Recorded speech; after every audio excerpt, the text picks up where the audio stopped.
happy to be joined today by Lieutenant General Omar Jones. Thanks, Tim. As you think about what you've accomplished over the last few years, what for you kind of stands out? I think first, really proud of our team. 60,000 professionals around the world on 104 installations that are just passionate about what they do every day, passionate for supporting soldiers and families and civilians, and being able to communicate on their behalf and advocate for them. When I think over the past 4 years, and I look in terms of our partnerships, I'm very excited with where we are with privatized housing right now. Mm-hmm. Across the Department of Defense, we really were at a low point back in 2019, and I think where we have come since then, we're in just such a healthy place where we're demonstrating the value of what private housing companies, the equity, but the expertise they can bring to housing. Our job is oversight and to make sure we're maintaining the right quality, safe, secure homes. And where we are today is a very, very good place. And the last one I would share with you is where we are with energy and water. I think we really we're struggling with that portfolio and to embrace where we are and where we're going with resilience, with efficiency in our utility portfolio 4 years ago. But where we are now, I'm just really proud of the direction we're heading as an organization, and doing that in partnership with the energy companies, the utility companies out there. I feel we're much more resilient than we were, and I'm excited with the path we're on, because I think that we'll continue to be challenged in the future, but I think we're prepared for those challenges. At this moment in time, how do you view that the Army thinks about communities? Our soldiers and families, only 30% of them live on the installation. The other 70% are off. So they are going to schools, they're living in the communities, they're part of the community. And what we do on the installation, we can't do it without the local community. Right. And so we really want soldiers and families to say, this is my home. And it can't just be what happens inside the wire. So when I think about defense communities, it is that whole ecosystem of all those partners and relationships. We're also seeing this move way beyond just being a supporter to being something that's much more essential to the mission. Do you see that the commanders understand that now? Absolutely.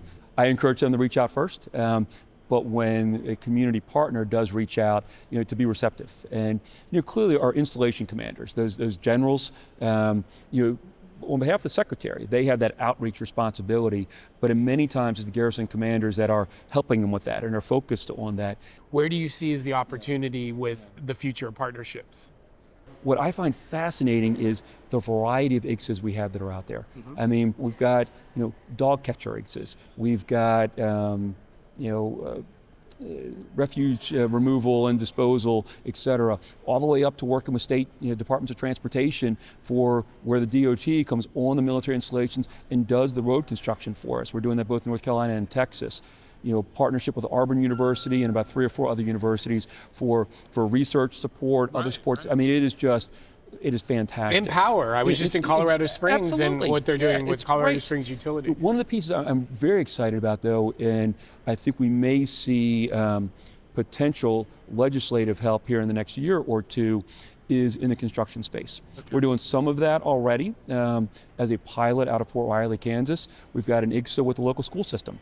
And that school system, the subcontractor they have that does minor construction projects, is doing minor construction projects on Fort Riley to the government standard, but they're doing it as part of the IGSA. We're doing it faster, and we're doing it cheaper than we would through the normal processes.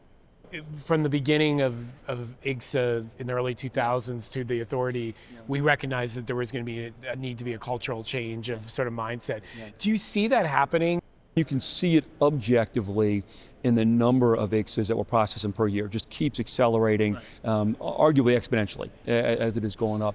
And part of it is recognizing that while it is a contractual agreement, it is a government-to-government agreement. And that's a different agreement than if we're working with a private vendor. We're seeing more people saying, okay, this is something I need to take advantage of as well. So it really is taking off for us. How do you feel like you'll be handing this off? Are you feeling like it's a good place for installations right now? I think the conversation about installation management across the Army and the value of it for readiness, the value of it for quality of life, I think is active in a way that I've not experienced in my career before. I do not take credit for that in any way, shape, or form, but as I look at across the Army and you look at where we are, 5, 6, 7 years ago to where we are today, I'm excited that it's part of the conversation, that to have a ready Army, to have an Army that the Joint Force needs, you need to have installations that are able to support that readiness.